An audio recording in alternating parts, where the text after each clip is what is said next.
and welcome to the special edition of Washington Talk. I'm Eun-Jung Cho.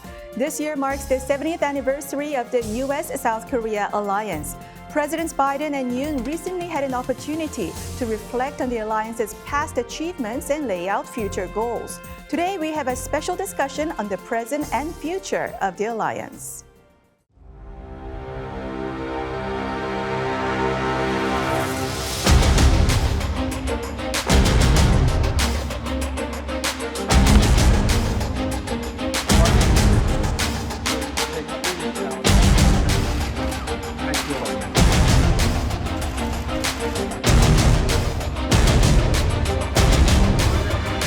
Nuclear attack by North Korea against the United States or its allies or partisans, partners is unacceptable and will result in the end of whatever regime would take such an action.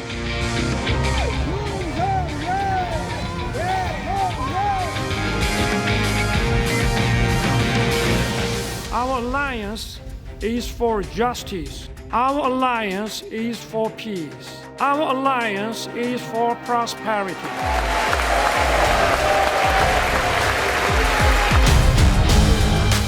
한미동맹이 새로운 단계의 Nothing is beyond our ability to reach when our nations and our people stand united.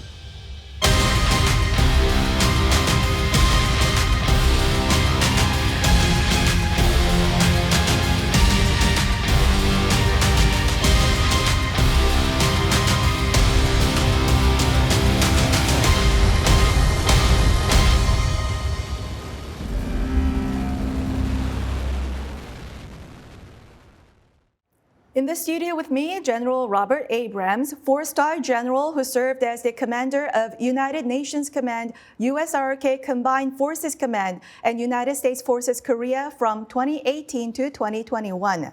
General Abrams also served as the commander of U.S. Army Forces Command.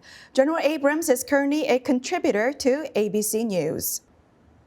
Also joining us, Mr. Robert Rapson. Mr. Rapson served as Chargé d'Affaires at the U.S. Embassy Seoul in 2021.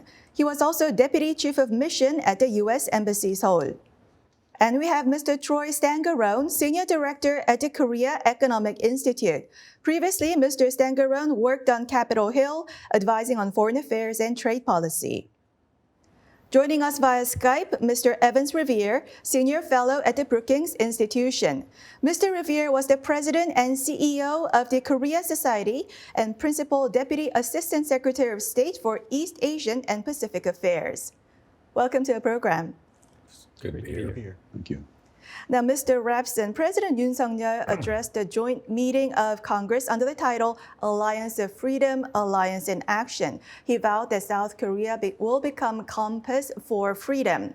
Previously, South Korean presidents emphasized security, including North Korea. How has President Yoon's speech showed the evolution of the alliance? Well, thank you. Good question, Eun-Jung. The alliance is constantly evolving, as it should. Ever since 1953, it's been evolving. And each administration has brought its own priorities, its own vision to the alliance. And President Yoon is no different. His speech was well-rounded and reflected the current state, and it has a strong forward-looking element to it as well. I actually attended the last congressional speech given by a Korean president. That was in 2013 by President Park Geun-hye.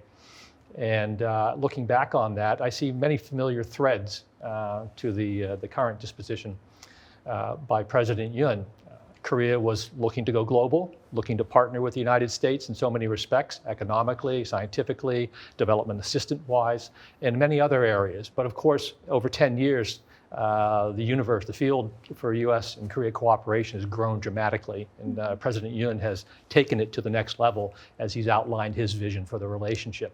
The one difference I would see is, one, President Yoon's focus on freedom, liberty, and the values that we share. And I think that's been a common theme for him throughout his administration over the past year, which aligns him with the U.S. in ways we perhaps haven't seen before.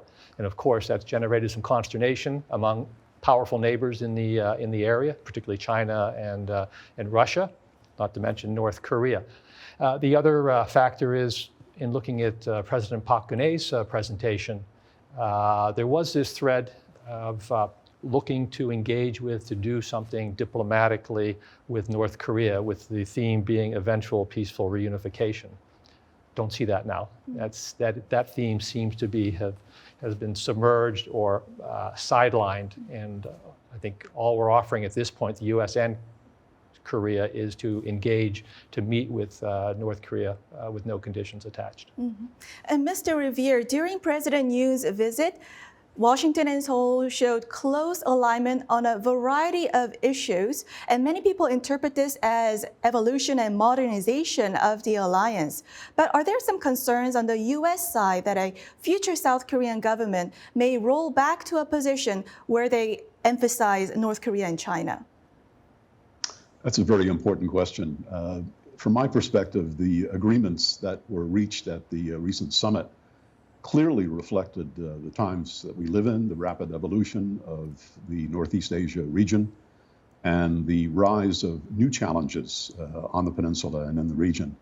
Those challenges, of course, include things like North Korea's status today as a de facto nuclear weapon state, China's turn towards authoritarianism, the rise of illiberalism and threats to democracy, the need to secure and stable supply chains, the importance of open sea lanes, and much more. But regardless of politics and partisanship, that's the reality that both the U.S. and the ROK face today. And I think the two presidents addressed all these and other challenges very forthrightly during the summit. Obviously, in future elections, the Korean people will, as they always do, elect the government that they believe is best able to deal with the challenges the nation faces. And that's what democracy, of course, is all about. But whether that future government is conservative or progressive, the facts are not going to change. Korea's geopolitical environment has changed, is changing. Threats are rising. Denuclearization of the DPRK may very well be a lost cause.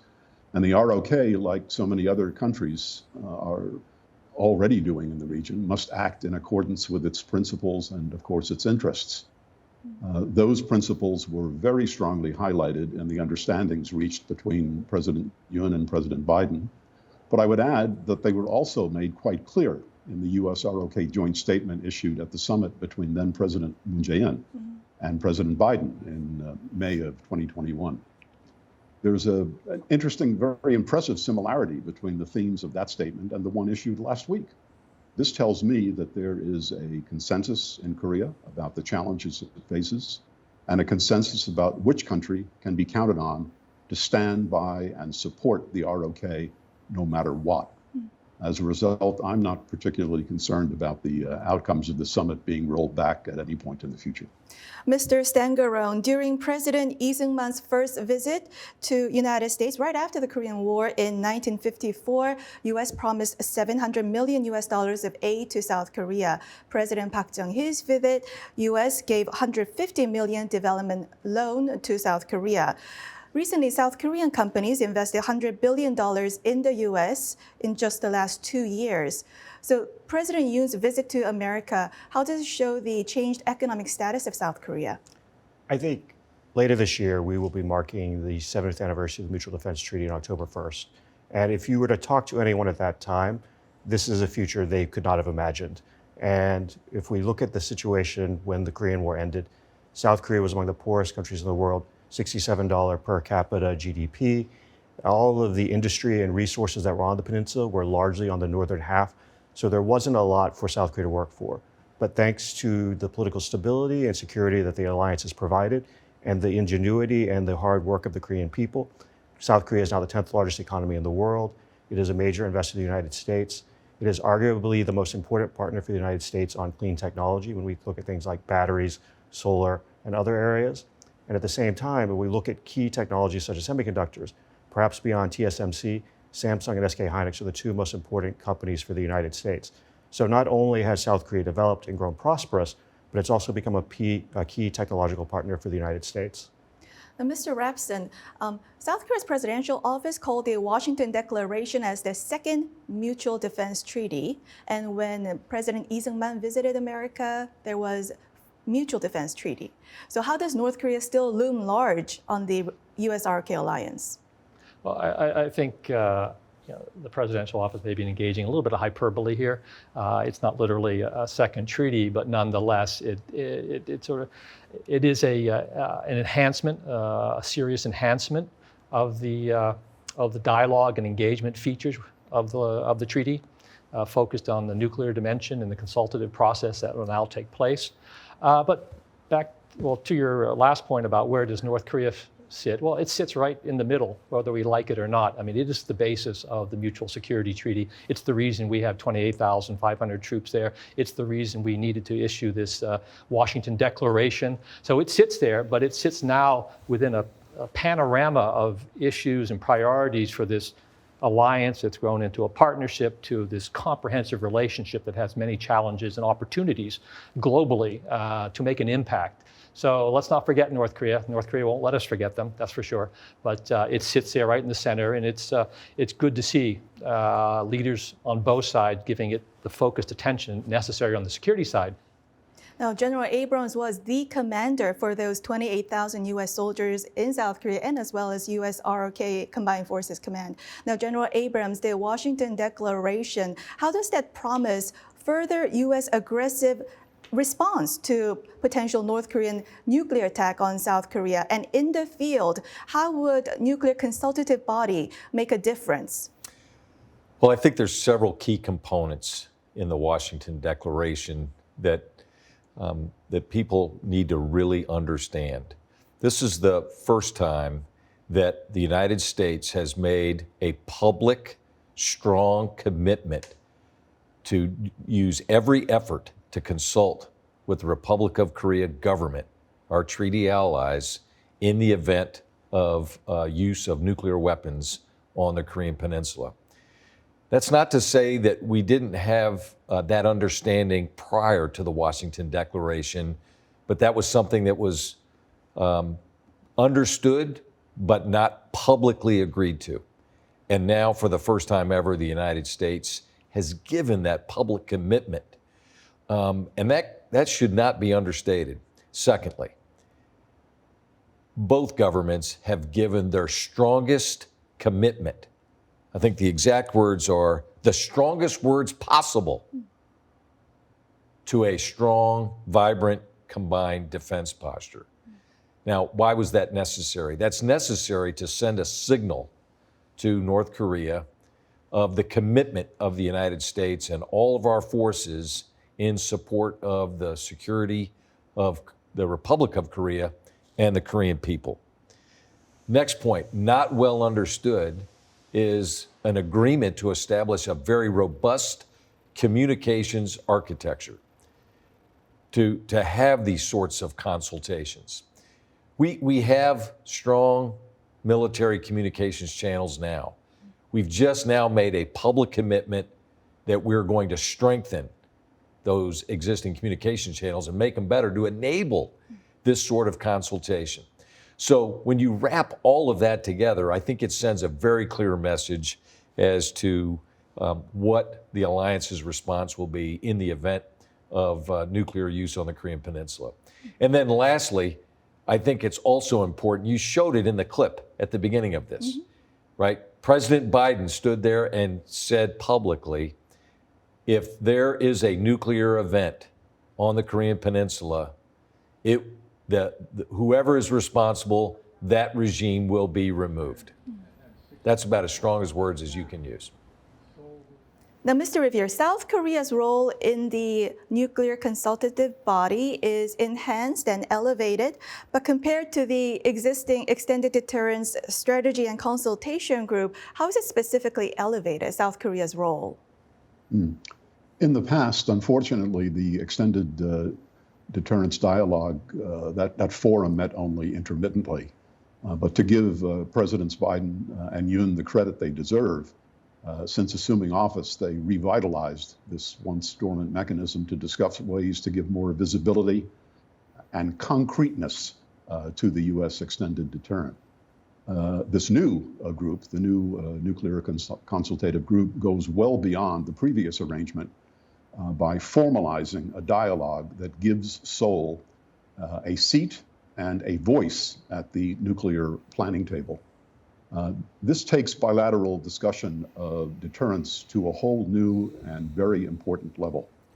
The Washington Declaration and the establishment of the NCG, it also codifies the U.S. extended deterrent commitment in an unprecedented way.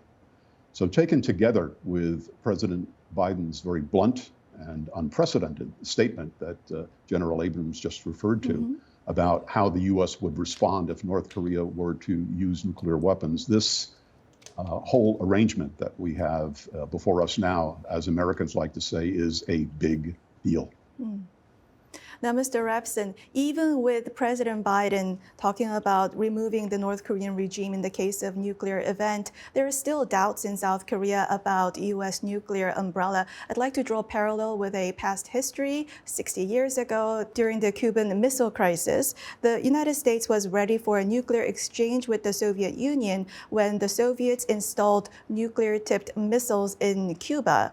North Korea has forward deployed tactical nuclear weapons on its border, and literally those nuclear weapons are hanging on South Korean people's head. And the question there for the South Koreans is that why is the U.S. only talking about nuclear umbrella? Is the threat against an ally less urgent than a direct threat to the United States itself? Well, I'm not sure if that's the best comparison going back 60 years to the Cuban Missile Crisis, which was at the dawn of the Cold War and the nuclear age, and both superpowers were trying to find that space with which to coexist, and the challenge presented by the Russians by bringing in clandestinely, they tried nuclear weapons, posed an existential threat, and President Kennedy and his team acted in a very direct way. So 60 years later, though, the Korean situation is unique. It's a different set of circumstances, different history. There's still an armistice up there. And when you look at the results over 70 years, we've been quite successful at deterring the North Koreans conventionally and now nuclear from taking any action. So I wouldn't dismiss or downplay the relevance and the accomplishments of the alliance with respect to that. But as you said, and as we've talked about here, doubt still persists in some quarters in Korea about the strength of the U.S. commitment, especially given the political dynamic in the United States. And the experience with the Trump administration was somewhat traumatic, not just for the Koreans, but others when it came to allies and the commitment to support allies. But at the end of the day, the U.S. maintained its commitments, and certainly the Biden administration has reinforced that. As General Abrams said, we've made our best commitment. You can't get a higher commitment from the United States, both physically with the deployment of strategic assets and a nuclear submarine coming very soon, and the written commitments to back up, defend, and deter Korea from the threats to the north. General Abrams, Washington Declaration includes deployment of nuclear ballistic submarine. And Commander of U.S. Pacific Air Force General Kenneth Wilsbeck said, you might see bomber operations landing on the peninsula. So how are these occasional deployment of strategic assets better than redeployment of tactical U.S. nuclear weapons on the Korea?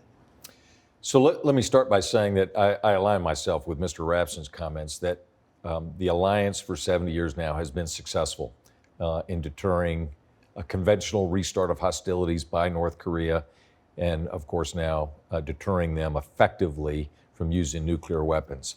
I want to go back to May of 2018. This was the era of détente between the Republic of Korea, North Korea, and the United States. Presidential talks are happening and being scheduled. There was the very open look and bright future of where this was headed. The United States willingly conducted its own self-restraint and limited, in fact, stopped deployment of all strategic assets to the Korean Peninsula to enable diplomacy. So since May of 2018 till last summer, we willingly suspended no bomber flights, no carrier strike groups, no deployment of nuclear submarines or other strategic assets in and around the Korean Peninsula to enable diplomacy. That was a voluntary suspension to help create that atmosphere. And how was the ROK-US alliance rewarded for this extraordinary effort? A record number of ballistic missile tests that started in May of 2019, following the failure in Hanoi, and then reaching a crescendo last year. And now we're over 100 missile tests in the last 14 or 15 months.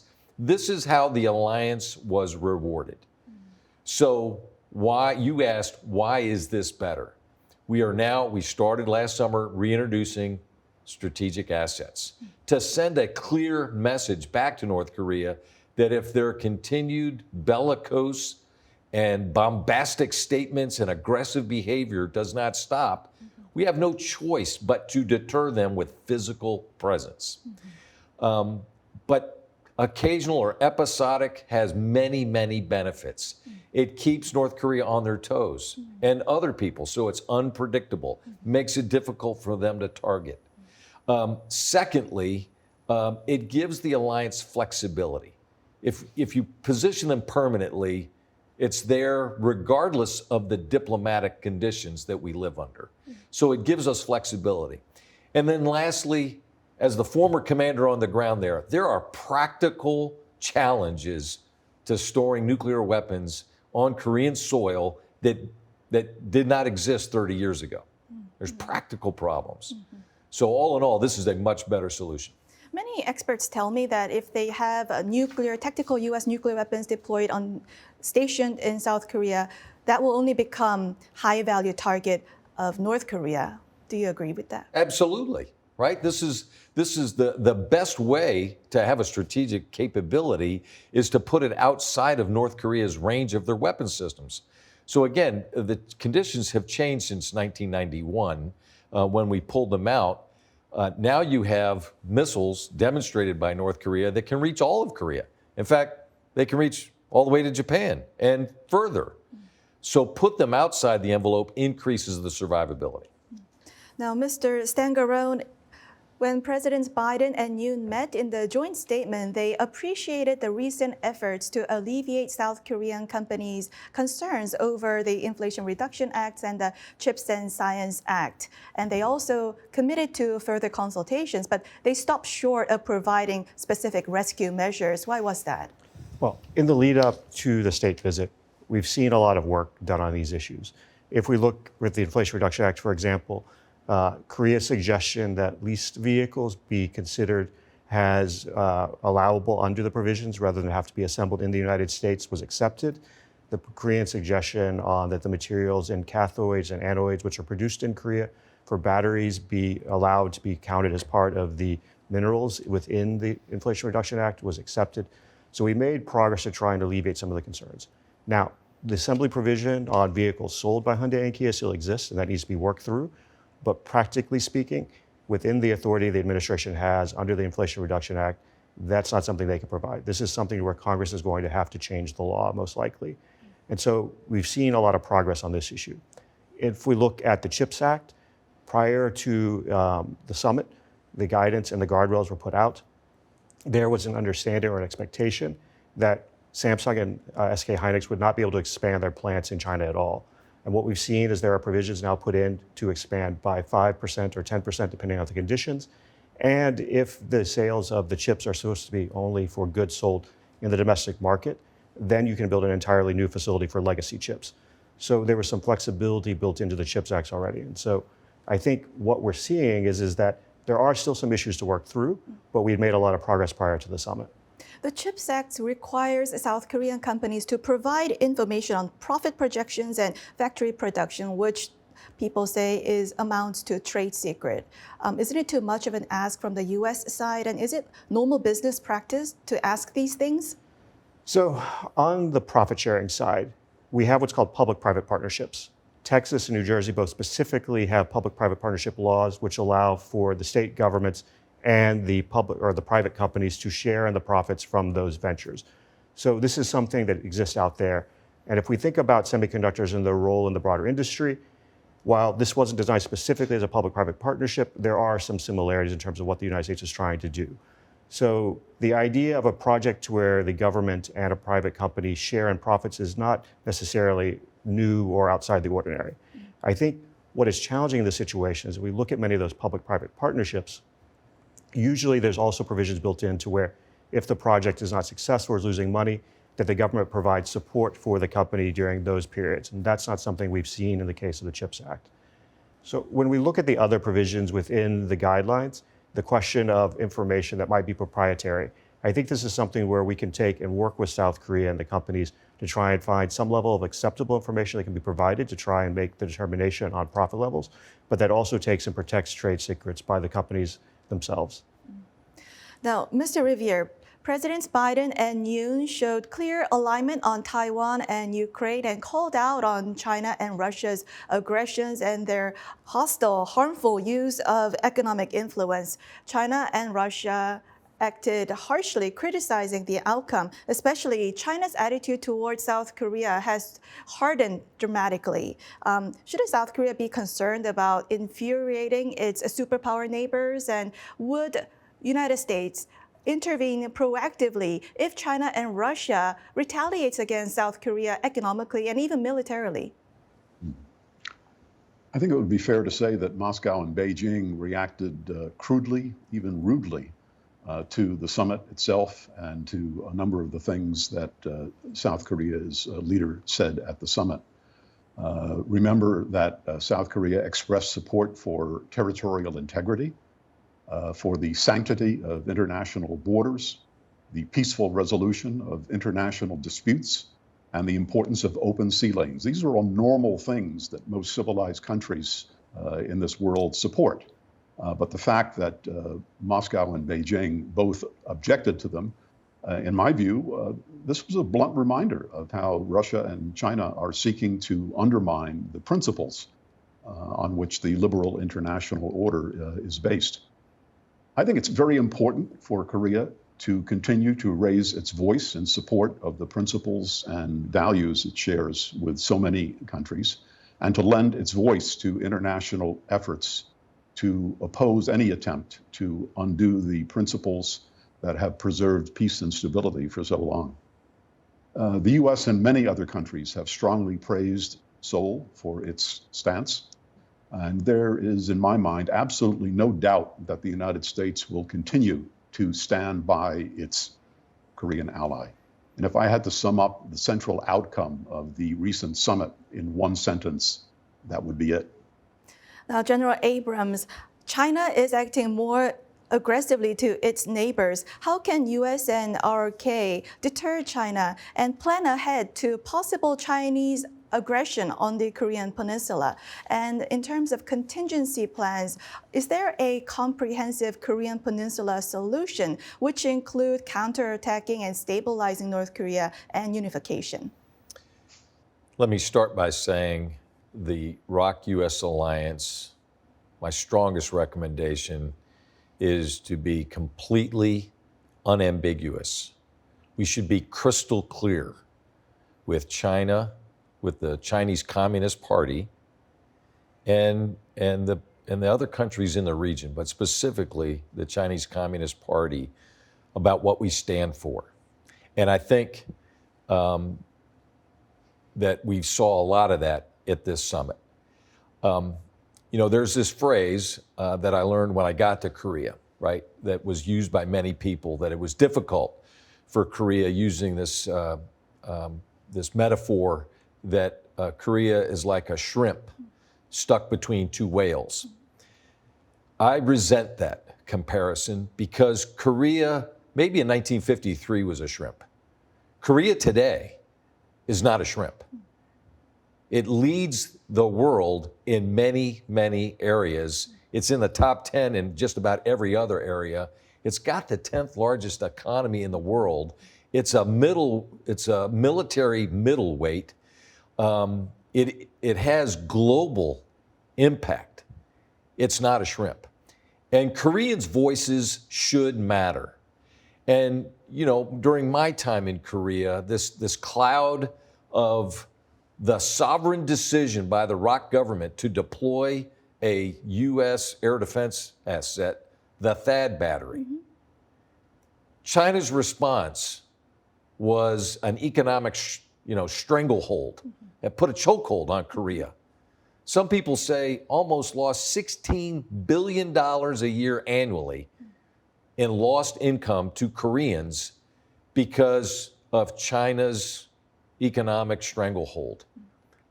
That was a direct attack on Korean. That was a sovereign decision.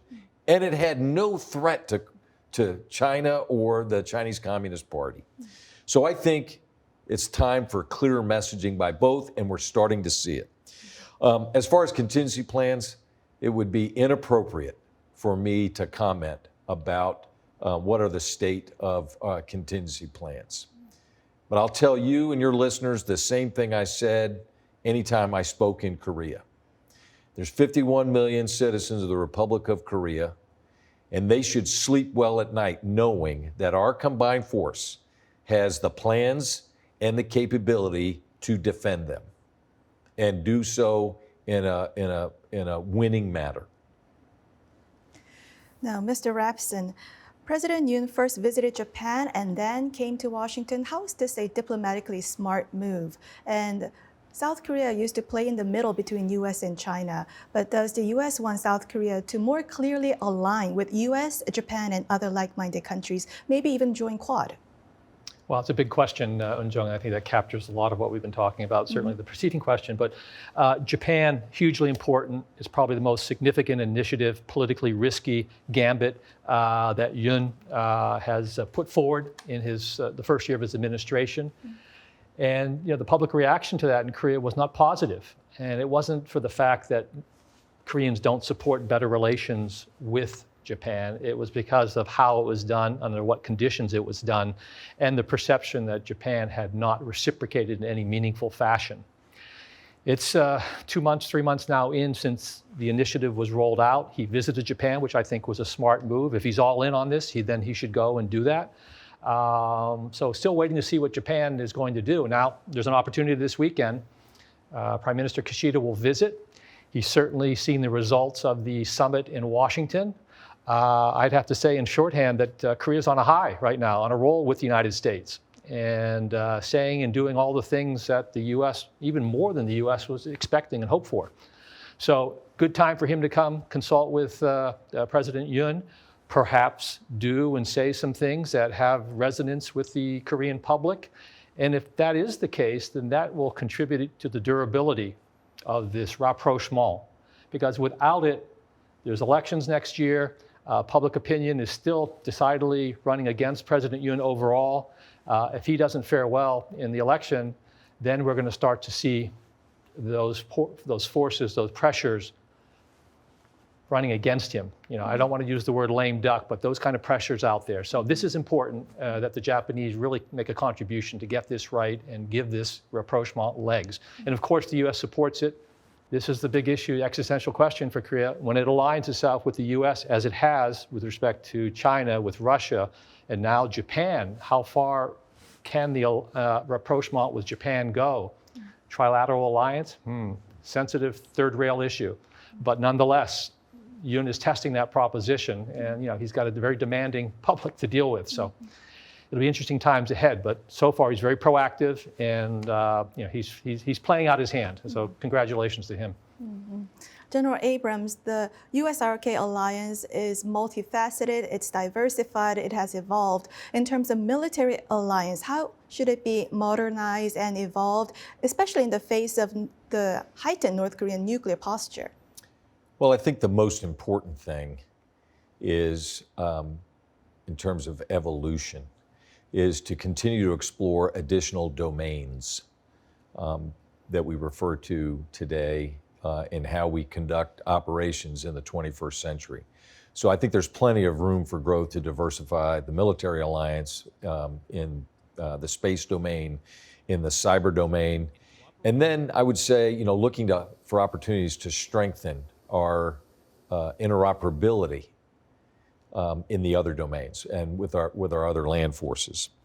And then lastly, I'd say, I've said this many times, there's always room to improve the alliance by leveraging and creating events for more inclusion of our United Nations sending states.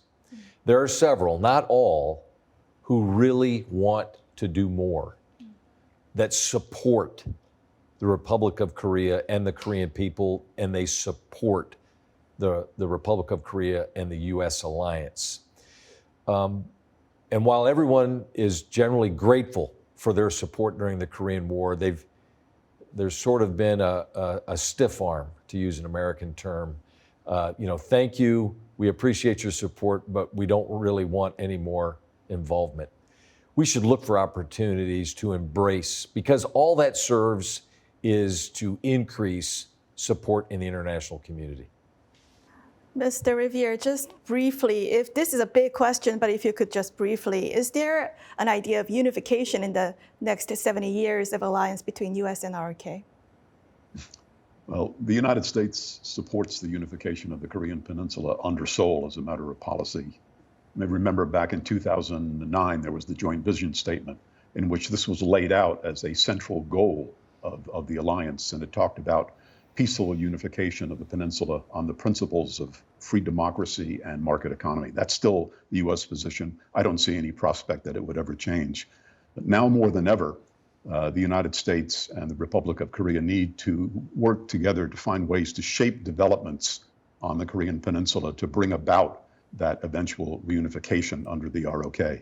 That outcome would be in the best interests of all the Korean people, and it would surely be in the best interest of the United States.